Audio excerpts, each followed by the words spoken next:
छात्रों, आज हम लोग पवन दूतिका भाग 4 में व्याख्या का अध्ययन करेंगे। तो आइए सबसे पहले पाठ करते हैं। साचे ढाला सकल बपु है दिव्य सौंदर्यशाली, सतपुष्पों की सुरभि उनकी प्राण संपोषिका है। दोनों कंधे वृषभ बरसे हैं बड़े ही सजीले, लंबी बाहें कलभ करसी शक्ति की पेटिका है। राजाओं सा सिर पर लसा दिव्य आपीड होगा, शोभा होगी उभय श्रुति में स्वर्ण के कुंडलों की। नाना रत्ना कलित भुज में मंजू के यूर होंगे, मोती माला लसित उनका कंबुशा कंठ होगा। तेरे में है नया गुण जो तुम व्यथाए सुनाए, व्यापारों को प्रखरमति और युक्तियों से चलाना। बैठे जो हो निज सदन में मेघ सी कांति वाले, तो चित्रों को इस भवन के ध्यान से देख जाना। जो चित्रों में विरह विधुरा का मिले चित्र कोई, तो जाके निकट उसको भाव से यूं हिलाना। प्यारे होके चिकित जिससे चित्र की ओर देखें, आशा है यूं श्रुति उनको हो सकेगी हमारी। जो कोई भी इस सदन में चित्र उद्यान का हो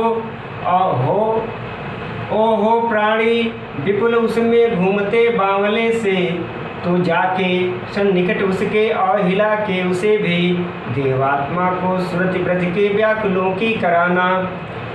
कोई प्यारा कुसुम कुमला गेह में जो पड़ा हो, तो प्यारे के चरण पर ला डाल देना उसी को। यो देना ये पवन बतला फूल सी एक बाला, मिलाना हो कमल पग चूमना चाहती है। सबसे पहले प्रसंग देखिए।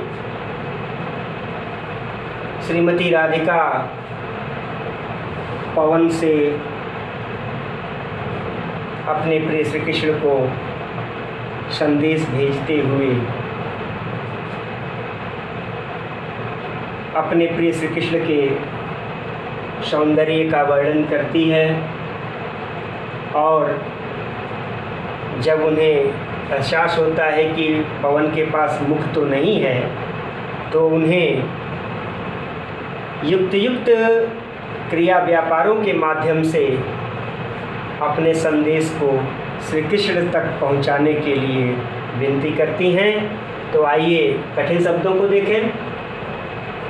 सांचे, सांचे मतलब सांचे में, यानी जिस सांचे में ढाल करके मूर्तियाँ वगैरह बनाई जाती हैं वह सांचा। ढाला ढाल करके, ढाला हुआ। शकल, शकल माने सभी, संपूर्ण। बपु शरीर, दिव्य अलौकिक और सौंदर्यशाली, सौंदर्य से भरपूर। सतपुष्पों, सुंदर उत्तम पुष्पों फूलों की सुरभि सुगंध, प्राण संपोषिका है, प्राणों को पोषित करने वाली हैं। दोनों कंधे वृषभ बर, श्रेष्ठ साढ़ अर्थात बैल, बड़े ही सजीले सौंदर्यवान। लंबी बाहें कलभ कर, कलभ माने हाथी होता है और कर माने हाथी का सूंड, हाथी के सूंड को कर कहते हैं। शक्ति की पेटिका, पिटारा। राजाओं सा, राजाओं की तरह। सिर पर लसा सुशोभित, दिव्य अलौकिक आपीड़ मुकुट। शोभा होगी उभय श्रुति, दोनों कानों में स्वर्ण के कुंडलों की। नाना रत्ना कलित, रत्नों से जड़ा हुआ, रत्नों से जड़े हुए भुज बाहों में मंजू सुंदर केयूर बाजूबंद होंगे। मोती माला, मोतियों की माला से लसित सुशोभित हो रहा, सुशोभित होना कंब शंख।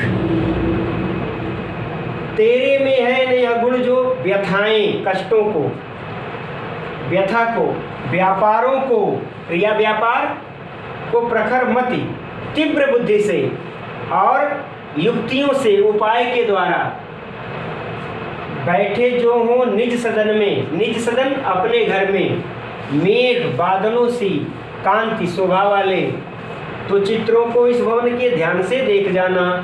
जो चित्रों में विरह विधुरा, विरह से दुखी, विरह कष्ट से दुखी मिले चित्र कोई, तो जाके निकट नज़दीक उसको भाव से, इस भाव से, इस तरीके से हिलाना, प्यारे होके चकित, आश्चर्यचकित होकर, जिससे चित्र की ओर देखे।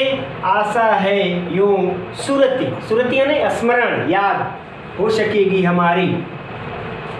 जो कोई भी इस सदन घर में चित्र उद्यान बागीचे का और हो प्राणी विपुल, विपुल बने ढेर सारे, घूमते बावले से, बावला हो करके, तो जाके सन्निकट नज़दीक उसके और उसे और हिला के उसे भी देवात्मा, देवात्मा उस पुण्यात्मा हमारे कृष्ण को सुरति स्मरण कराना, व्याकुलों की यानी ब्रज के व्याकुल गोपी ग्वाल वालों की। कोई प्यारा कुसुम कुमला, कुमला मतलब मुरझाया हुआ, कुसुम मतलब फूल, गेह मतलब घर, तो प्यारे के चरण पर ला डाल देना उसी को। यो देना ये पवन बतला फूल सी एक बाला, बाला बने स्त्री, कलाना मलाना हो, मलाना माने उदास मुख हो, कमल पग, कमलवत चरण को चूमना चाहती है। तो आइए व्याख्या देखें। राधिका जी पवन से संदेश देते हुए यह अपने प्रभु श्री कृष्ण, प्रिय श्री कृष्ण के सौंदर्य को बताती हुई, समझाती हुई कहती हैं कि हमारे प्रिय श्री कृष्ण का संपूर्ण शरीर मानो सांचे में ढाला हुआ हो, अलौकिक हो और सौंदर्य से भरपूर हो, ऐसा है। अर्थात हमारे प्रिय श्री कृष्ण का शरीर सांचे में ढले हुए मूर्ति की तरह अलौकिक और सौंदर्य से भरपूर है। उत्तम पुष्पों के सुगंध से युक्त उनके शरीर की सुगंध है जो सबके प्राणों का पोषण करती है। उनके दोनों कंधे श्रेष्ठ सांड के कंधों की तरह बड़े ही सुंदर हैं। उनकी लंबी लंबी भुजाएं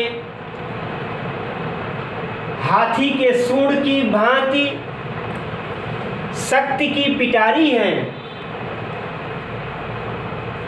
उनके सिर पर राजाओं की भांति अलौकिक मुकुट बंधा होगा।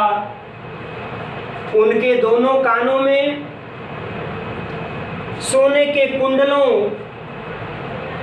की शोभा दिखाई दे रही होगी और विविध प्रकार के रत्न जड़े हुए बाजूबंद उनकी भुजाओं में होंगे और उनके शंख से गर्दन में, शंख से कंठ में मोतियों की माला सुशोभित हो रही होगी। फिर राधिका जी को यह ध्यान आता है कि पवन के तो मुख नहीं है, तो यह बोल करके तो बातें को समझा नहीं सकती।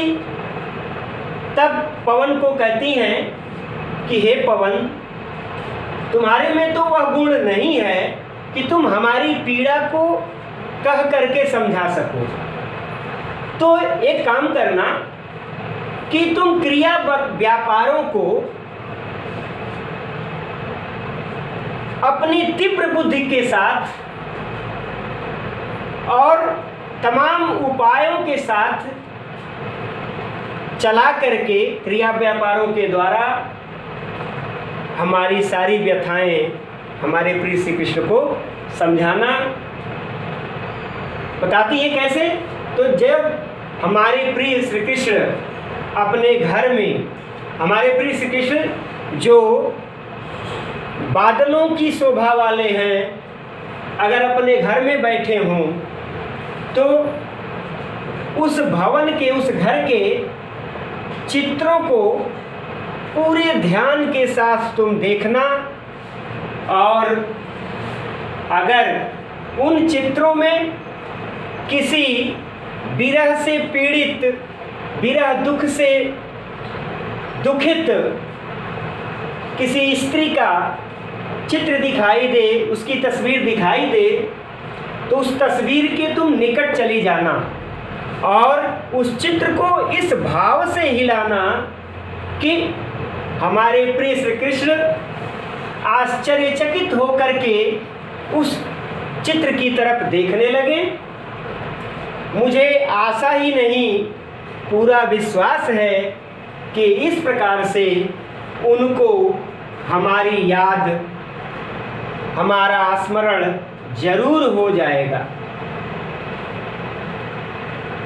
हे पवन, अगर उस घर में, उस सदन में, उस घर में किसी बागीचे का चित्र दिखाई दे और उस बागीचे में ढेर सारे लोग व्याकुल बावले से घूमते हुए दिखाई दे, तो उस तस्वीर के निकट जाना और उसे भी हिला करके तुम हमारे पुण्यात्मा प्रिय श्री कृष्ण को ब्रज के व्याकुल ग्वाल बालों, गोपिकाओं की याद दिलाना, उनका स्मरण कराना। और हे पवन, अगर उस घर में कोई मुरझाया हुआ प्यारा सा फूल पड़ा हो तो मेरे प्रिय श्री कृष्ण के चरण कमलों पर उसे लाकर डाल देना। और हे प्यारी पवन, इस प्रकार से उन्हें यह बताना कि फूल की तरह एक कोमल बाला अत्यंत उदास होकर के आपके कमलवत चरण को चूमना चाहती है, आपका प्रेम पाना चाहती है। तो ये व्याख्या रही पवनदूतिका भाग 4 की। इसमें जिस किसी को कुछ पूछना होगा कमेंट बॉक्स में निश्चित रूप से पूछे। आप लोग अगर प्रश्न पूछते रहेंगे तो हम भरसक प्रयास करेंगे कि आप लोगों को सही मार्गदर्शन दे सकें। हमारे सभी वीडियो को देखने के लिए आप हमारे चैनल को लाइक करें, शेयर करें और सब्सक्राइब भी करें, बेल बटन दबाएं ताकि हमारे सारे नोटिफिकेशन आपको मिलते रहें। धन्यवाद।